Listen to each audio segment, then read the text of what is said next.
Hello guys, আসসালামু আলাইকুম। Welcome to Sadia Rahman blog. আশা করি সবাই ভালো আছেন, আমিও খুব ভালো আছি। যারা আমার চ্যানেলে নতুন তারা অবশ্যই আমার চ্যানেলটিকে সাবস্ক্রাইব করে পাশে থাকা বেল আইকনটি বাজিয়ে দিবেন। আজকে আমি আপনাদের সাথে শেয়ার করব কিভাবে একটি ডিম আর 1 কাপ পরিমাণ দুধ দিয়ে এই সুন্দর পারফেক্ট ডিমের পুডিংটি তৈরি করে নেওয়া যায়। অনেকেই পুডিং তৈরি করে, পারফেক্ট হয় না, এগুলো পানি পানি থেকে যায় দুধটা। তাই আপনাদের সাথে আজকে পার্ট টু পার্ট শেয়ার করব কি আপনারা তৈরি করবেন। সো ভিডিওটি দেখতে থাকুন লাস্ট পর্যন্ত। প্রথমেই আমি একটা বাটির মধ্যে ক্যারামেল সেট করে রেখেছিলাম, যে বাটিতে আমি পুডিংটা সেট করব। এই যে দেখতেই পাচ্ছেন, এই বাটির মধ্যে আমি পুডিংটা সেট করে নিব, তাই ক্যারামেলটা আগে থেকে সেট করে নিয়েছি। এখন আমি আগে থেকেই ঘন করে 1 কাপ দুধ জাল করে রেখেছিলাম। তারপরে এই যে আমি ঠান্ডা করে নিচ্ছি দুধটা। এখন আমি এখানে নিয়ে নিয়েছি একটা ডিম, সেখানে আমি পরিমাণ মতো চিনিটা নিয়ে নিয়েছি। অনেকেই চিনি কম বেশি খেয়ে থাকেন, তাই আপনারা আপনাদের পরিমাণ মতো চিনিটা এখানে দিয়ে নেবেন।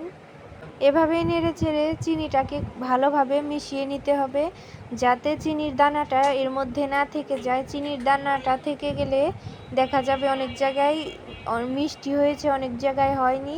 তারপর আমি এখানে দুধটা ঢেলে দিলাম। দুধটা ঢেলে দেওয়ার পর খুব ভালোভাবে এটাকে নেড়ে চেড়ে মিশিয়ে নিতে হবে ডিমের মিশ্রণের সাথে। তারপর আমি এখানে দিয়ে দিব হচ্ছে ভ্যানিলা এসেন্স।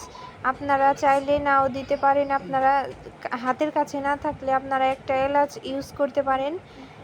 তারপর এই যে দেখতেই পাচ্ছেন, আমি 1 চামচ পরিমাণ এখানে ভ্যানিলা এসেন্স দিয়ে নিচ্ছি। এখন খুব ভালোভাবে নেড়ে চেড়ে নিব।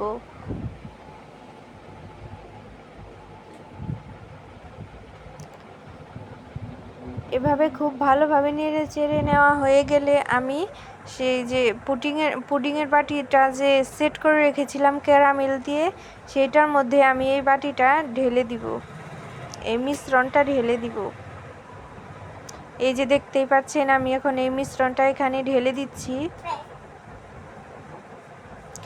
এটাকে এখানে ঢালার পর খুব সাবধানে নাড়াচাড়া করতে হবে, যাতে করে ওই ক্যারামেলটা না উঠে যায় এই মিশ্রণের সাথে।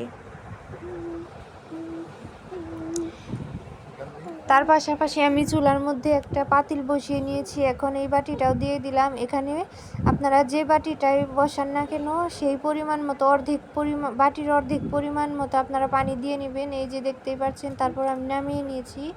কত সুন্দর একটা কালার চলে এসেছে পুডিংয়ের, দেখতেই পাচ্ছেন। এভাবে আপনারা চাইলেও এভাবে পারফেক্ট একটা পুডিং তৈরি করে নিতে পারেন।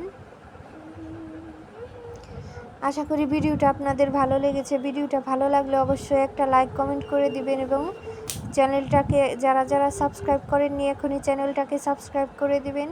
দেখা হবে পরের কোনো ভিডিওতে। সে পর্যন্ত ভালো থাকবেন, সুস্থ থাকবেন। আল্লাহ হাফেজ।